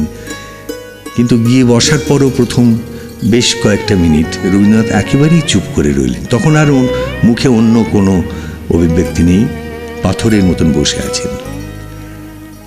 তারপরে যে কথা বললেন এটা আমি খালি রবীন্দ্রনাথের ক্ষেত্রেই ভাবতে পারি, আর কোনো মানুষের মধ্যে এরকম সত্যনিষ্ঠা বা এরকম ক্ষমা সুন্দর কোনো চেহারা দেখতে পাবো বলে আমি কোনো দিন আশা করতে পারি না। রবীন্দ্রনাথ শিশির কুমারকে বললেন, শিশির, তুমি আজ সকালে আমাকে যা বলেছ হয়তো তার মধ্যে কিছু সত্যি থাকতে পারে, কিন্তু ও কথা রবীন্দ্রনাথকে বলা তোমার উচিত হয়নি। তাতে রবীন্দ্রনাথ ব্যথা পান। একই সঙ্গে সত্যকে দেখার ইচ্ছে, সত্যনিষ্ঠ থাকার যে কি বলবো দেব দুর্লভ ক্ষমতা, এবং সেই সঙ্গে তার স্নেহভাজন কাউকে তাকে কতটুকুন সতর্ক করে দিতে হবে সেটুকুনও অমন সুন্দর ক্ষমা সুন্দরভাবে বললেন। এটা আমাকে শিশির কুমারই বলেছিলেন যে এই মহত্ব আমি আর কোনো মানুষের মধ্যে কখনো দেখিনি। শিশির কুমারের মুখ থেকে শোনা এই কাহিনী যে আমি বললাম, এটা কিন্তু বিশ্বভারতী প্রতিষ্ঠানকে কোনোরকমভাবে অবমাননা করার জন্য বলিনি আমি, বা আমি জানি যে বিশ্বভারতীকে তৈরি করে তোলার মধ্যে যে রবীন্দ্রনাথের কত বড় সংগঠন ক্ষমতা প্রকাশ পেয়েছে, কত বড় দূরদৃষ্টি প্রকাশ পেয়েছে, কত বড় মঙ্গলাকাঙ্ক্ষা প্রকাশ পেয়েছে তার দেশবাসীর জন্যে, সে আমি খুব ভালো করেই বুঝি। কিন্তু রবীন্দ্রনাথের মধ্যে সম্ভবত একদিকে যেমন একজন এইরকম বড় কর্মী ছিল, তেমনি বড় কবিও তো ছিলেন, তাদের হয়তো একটু টান পড়েন ছিল তাদের মধ্যে। সেই জন্যই হয়তো রবীন্দ্রনাথ বুঝতে পেরেছেন যে হ্যাঁ, হয়তো কোথাও কোথাও বিশ্বভারতীর কাজের জন্য তার লেখার কোনো কোনো জায়গায় তার উপর ছায়া পড়ছে, সেই জন্যই হয়তো বলেছিলেন। কিন্তু যে কোনো কারণই হোক, একটা মানুষ কত বড় মহৎ মানুষ হলে, কতখানি উদার চেতা হলে এমন কথা বলতে পারে। এবারে আমরা এসে পৌঁছেছি আজকের অনুষ্ঠানের শেষে, এবং এই অনুষ্ঠানের শেষ আর কি দিয়ে হতে পারে শেষের কবিতা ছাড়া। রবীন্দ্রনাথ ঠাকুর এবং সৌমিত্র চট্টোপাধ্যায়ের অনিবার্য যোগাযোগের একটি সূত্র যদি চারুলতা এবং চারুলতার অমল হয়, তাহলে এমনই আর এক যোগসূত্র কিন্তু অমিত রায়। শেষের কবিতার অমিত রে, সেই চিরবিদ্রোহী যে একদা রবি ঠাকুরের বিরুদ্ধে বিষম তর্ক জুড়েছিল, সামনে নিবারণ চক্রবর্তীকে আড়াল হিসেবে রেখে, ঢাল হিসেবে রেখে, এ তো সকলেই জানেন।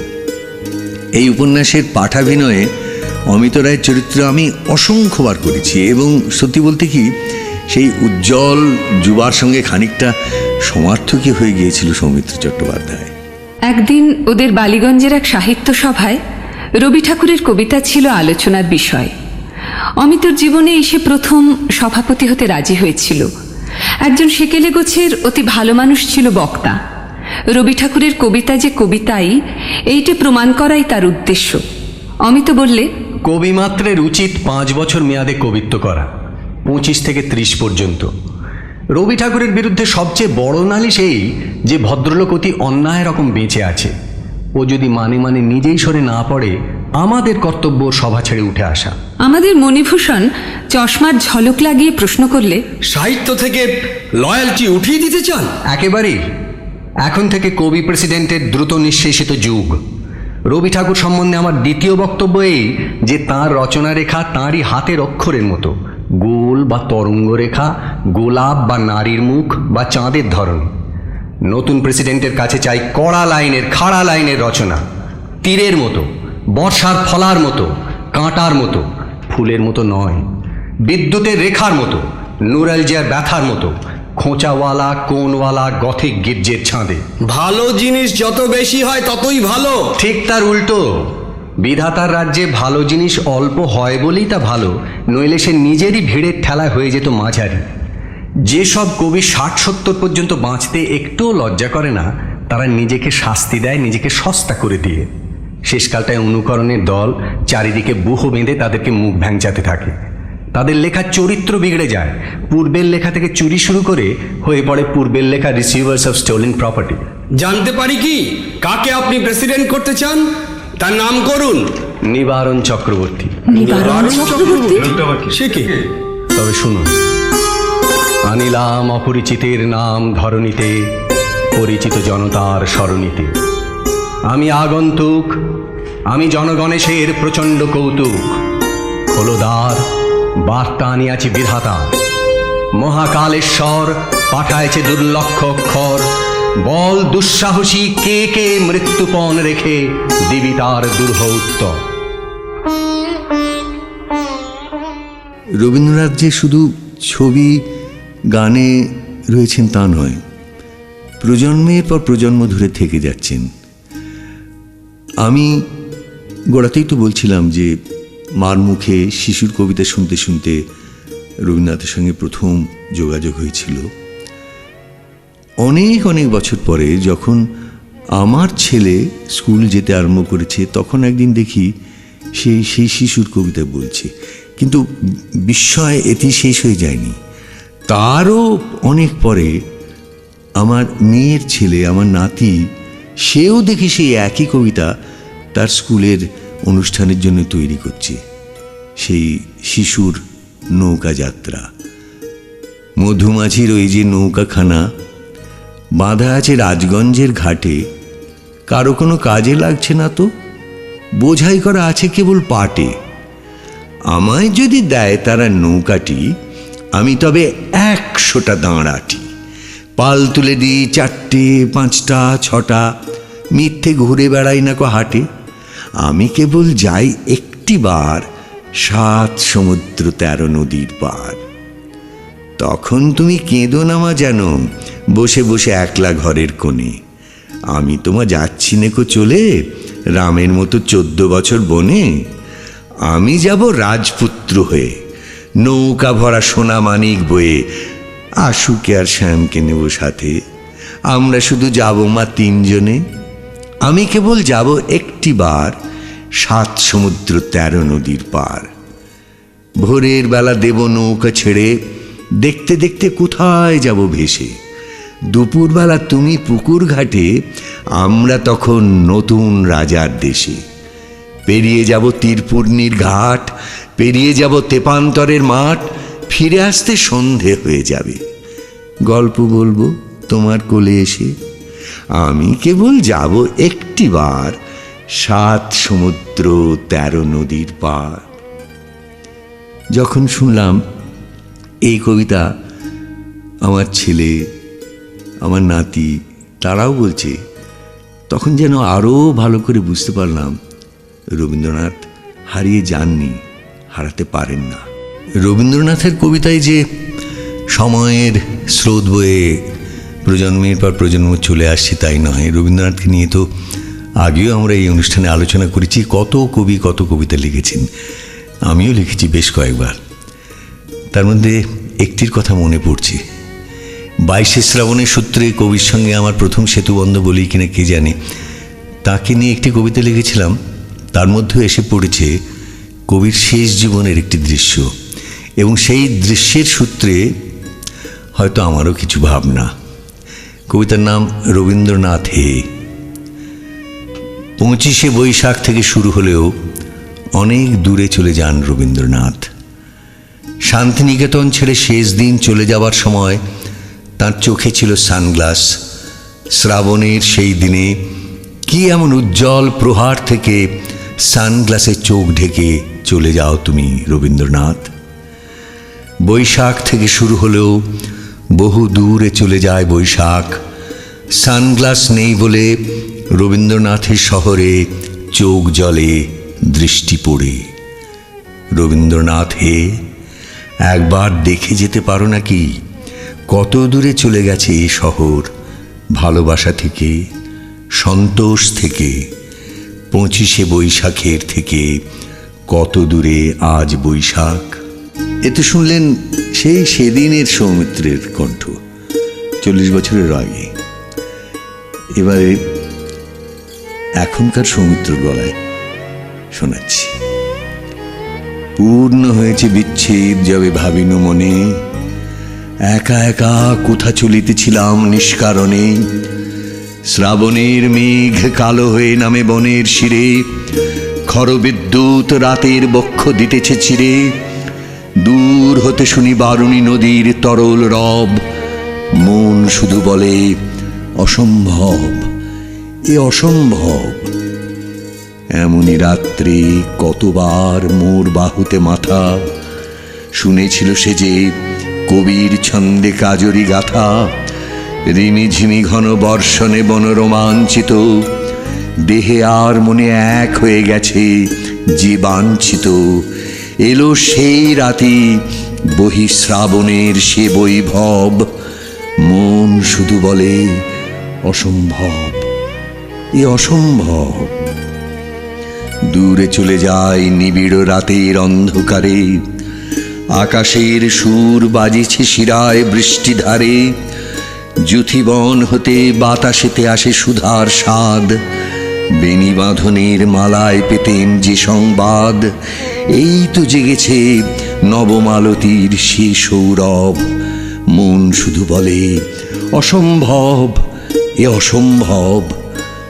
ভাবনার ভুলে কোথা চলে যায় অন্য মনে, পথ সংকেত কত জানাইছে যে বাতায়নে। শুনিতে পেলেম সিতারে বাজিছে সুরের দান, অশ্রু জলের আভাসে জড়িত আমারই গান। কবিরে ত্যাজিয়া রেখেছ কবির এ গৌরব, মন শুধু বলে অসম্ভব, এ অসম্ভব।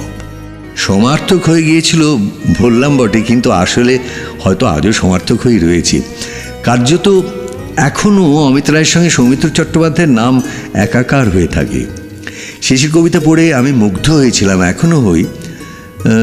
যদিও শেষের কবিতা হয়তো আমার প্রিয়তম রবীন্দ্র উপন্যাস নয়, কিন্তু তবু ভালো লাগে।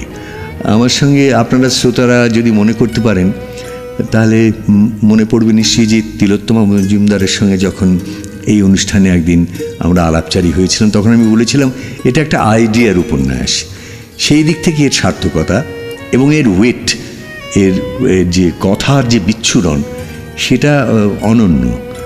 তবে এর সঙ্গে সঙ্গে তলায় তলায় এর একটা কোথাও একটা শ্রেণী চেতনারও ব্যাপার রয়েছে। কিন্তু যেখানে অমিত রায় বলে যে সে ওই ছোট্ট বাড়িটিকে ছেড়ে দিয়ে তাকে হোটেলে গিয়ে উঠতে হবে, তার ক্লাসের লোক যারা, তার শ্রেণীর লোক যারা, তাদের সঙ্গে সঙ্গ দেওয়ার জন্যে, তখন লাবণ্য বুঝতে পারে যে এদের দুজনের জায়গাটা একই ভূমিতে নয়।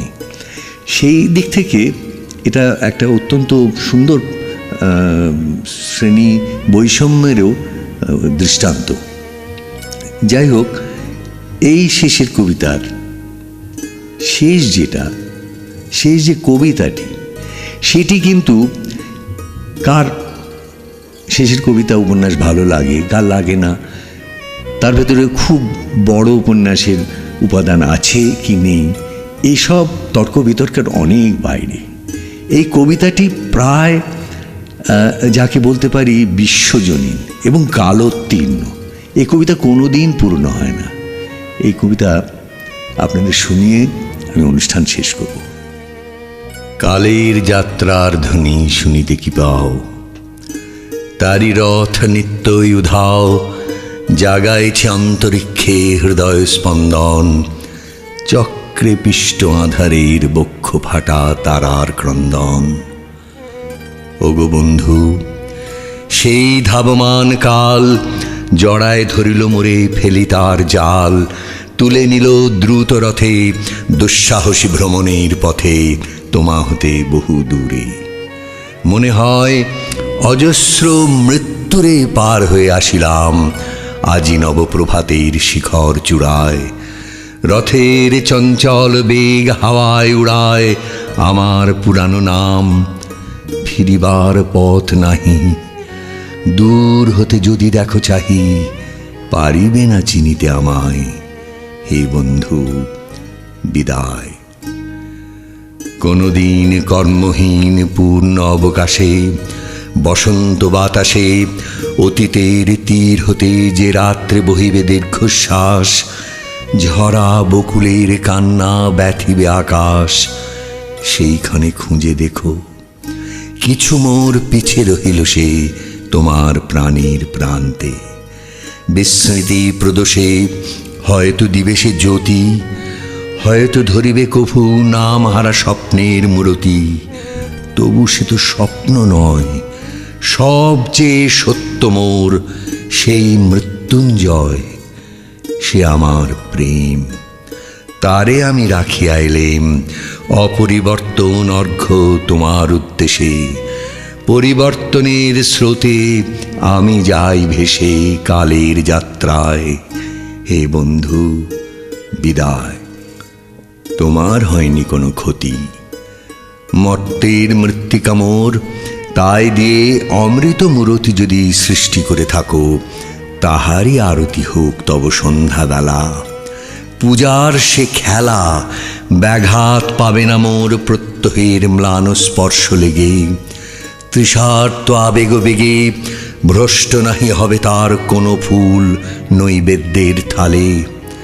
তোমার মানস ভোজে সযত্নে সাজালে যে ভাবরসের পাত্র বাণীর তৃষায়, তার সাথে দিব না মিশায়ে যা মোর ধুলির ধন, যা মোর চক্ষের জলে ভিজে।